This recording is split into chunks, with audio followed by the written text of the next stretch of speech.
Very good afternoon. You're watching CNN News 18. It's been a sizzling Saturday because that joint declaration as far as the India-US trade deal is concerned has finally arrived. You can expect a trade deal to finally shape up by mid-March. That's our top and live and rolling coverage. Stay tuned as we bring you the headlines first. The contours of the India-US trade deal are out. India to cut tariffs on US industrial and agricultural goods. US to apply 18% tariffs on Indian products. Prime Minister Modi has hailed the interim trade deal framework, says the deal will help further strengthen Make in India vision. Union Ministers Piyush Goyal, Kiran Rijiju and Hardeep Puri have hailed the trade deal, calling it a future-ready partnership with the United States. The opposition sees red over India-US trade deal, says hugs and photo ops haven't really translated into anything, demands clause-by-clause debate in Parliament. A shocking twist to Delhi apathy death. Sources say subcontractor Rajesh Prajapati was informed about Kamal, but he took no action. He is now been arrested. Amid reports of Siddaramaiah and DK Shivakumar's possible Delhi visit, Congress MLA Ashok Kumar says party office in Puttur will be unveiled by DK Shivakumar as the Chief Minister. So, the interim trade agreement framework between India and the United States brings clear benefits for Indian exporters. With US tariffs now cut down to 18%, Indian products become more competitive in the American market. Labor-intensive sectors like leather, footwear, home decor and artisanal goods are a major gainer, supporting MSMEs and jobs. Plastics, rubber, organic chemicals and select machinery all set to benefit from smoother access to US supply chains. More importantly, the Indian government has managed to protect its sensitive sectors that are agriculture, dairy and even poultry. On that note, let's also take you through the key takeaways of what this trade deal is going to offer to India. Tariff cut by India on US industrial and agricultural goods. You're looking at that being slashed to an 18%. It is the labor-intensive products that India will now look towards boosting. We named all of them to you. US is set to apply 18% reciprocal tariff on Indian goods. That's important because remember, initially we were standing at 50% in terms of reciprocal tariffs and even punitive tariffs for trading with Russia. Reciprocal tariffs on Indian exports like diamonds and pharma are all set to be lifted. You're looking at duties on Indian aircraft components. They will be withdrawn and that's going to be good news. You're also looking at that relief being given, say, to steel, even copper and iron. India is looking to receive tariff rate quotas in sensitive US sectors. Which sectors? You're talking about dairy, agriculture and poultry. Those were India's priority sectors. Both countries are now going to offer each other sustained preferential market access. So you're looking at, in fact, two great economies, some of the largest in the world, and also two great democracies, as Indian Prime Minister had also highlighted. Non-tariff barriers which were affecting US medical devices are now going to be removed. Flexibility clause after implementation for future tariff changes will also be brought in, because remember, this is only the first tranche of the bilateral trade agreement you're looking at. The negotiations will keep happening for future deals as well. India is likely to purchase $500 billion worth of US goods over the next 5 years. That's also a critical announcement. You can expect that in the sectors of energy, coal as well. On that note, let me quickly bring in CNN News 18's Aman Sharma, Pallavi Ghosh, both joining me in the studio. It's been an early morning, yet a very happening one for both of us, or all three of us in fact. And Pallavi, if I could quickly bring you in. Many are talking about how this is going to be different from a free trade agreement. And given that there's an indication that negotiations will still be on, should we expect more sectoral agreements now in the days ahead? It's a work in progress actually, Akanksha. This, I think the minister also clarified that what has now happened is just a joint statement of India and America. But mid-March is a time frame where the government is looking at where the actual inking is going to take place. But there's going to be a lot of changes which can be expected at this point of time. So there are lots of negotiations. Abhi bhi baki hai, as the minister told us, picture abhi baki hai. So we have to wait a while before we call out the deal completely. So these are the mota outlines which have been given out by the government and from the White House statement. But things will keep on changing. There are always those back and forth which happens. I think that's happened in the case of all the deals that we've signed. All right, I can see our guest Raghav Jadli, who's the president at All India Food Processors Association, also joining in. Going to quickly come to you, Raghav, but before that, let me bring in Aman.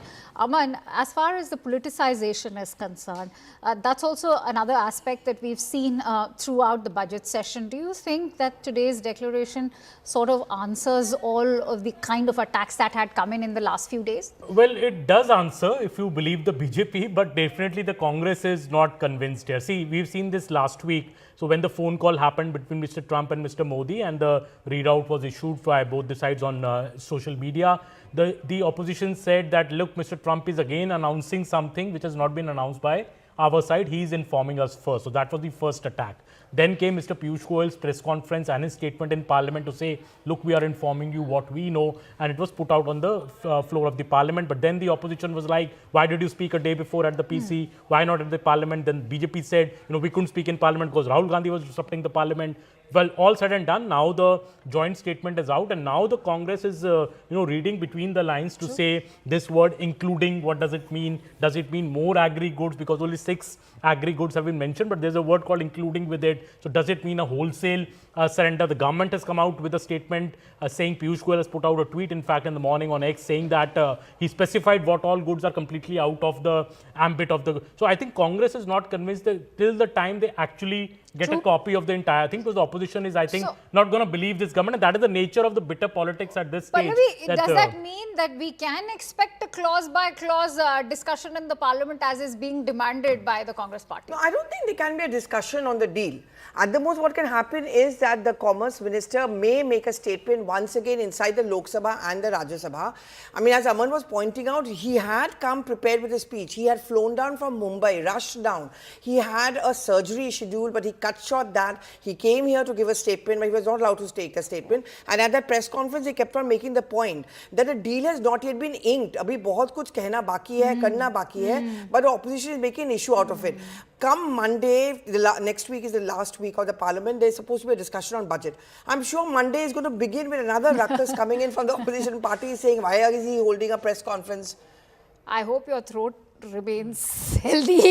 Yeah, I think because I'm very sure next week is going to be. See, Akanksha, this also, if quickly I'll take you back to the Manmohan Singh government. So then also a contentious deal was signed, the Indo-US nuclear deal. But BJP had cooperated. Exactly, and that is what I was trying to say, that BJP then under Atal Bihari Vajpayee showed that pragmatism, that maturity, that political stance to support the then government, though the left was against it, their own ally.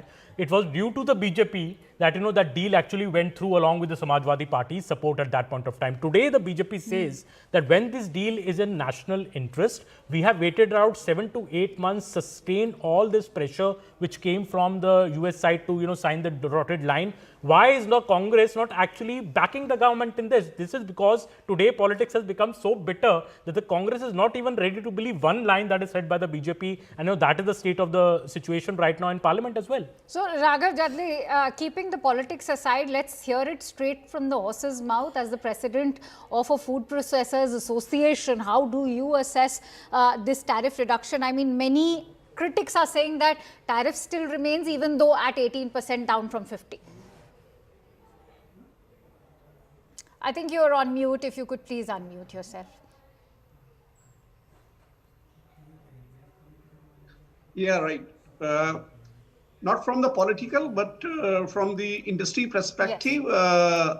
I mean, the industry is quite, it has given a kind of the boost to the industry. And presently, as I said it earlier, Pallavi also endorsed it, and everyone here, the panelists, that it is Indo-US trade deal is one of the things, and it is combined with the Indo-EU free trade agreement. So which is definitely going to, boost the MSME sectors. And as Pallavi said it, he has picture bhi baki hai. So from the association, from the All India Food Processor Association, we are going to take up this matter, to reduction of this thing. And somewhere I feel the US interest is also there, the US is also getting their product. They are also looking for the Indian market, be the almond, be the cashew or the other product, berries and all those things, which the India has said, given the relaxation of the tariff in that one. So I feel that over a period of time, all this negotiation are going to happen. And as Honorable True. He said it, there will be the time. And I once again thank, Honorable Prime Minister and the Government of India to do this deals happen in such a condition when the geopolitics is happening in a very crude way. So I think it is really and this is also going to boost our farmers. Why to boost our farmers? Farmers need not to get worried. Obviously, when their market will get increased, the demand will get increased, the agriculture practices, the farming practices are going to get improved with the, with the quality parameters, with the farming practices, with the pesticide residue. So it is going to, in a holistic approach, it is going to situation overall. With the 2 billion export into the processed food segment, we are very optimistic. And absolutely. Even in terms of, say, whatever agricultural products that have been allowed have already found a leeway in the Indian market. You're looking at California almonds, pine, soybean oil also. All of that has been, part of the Indian market. Perhaps we'll just see a larger quantity of it. But our staples have been preserved, and that has been, in fact, a big win for India. Many thanks to you, Raghav, for joining in on this broadcast.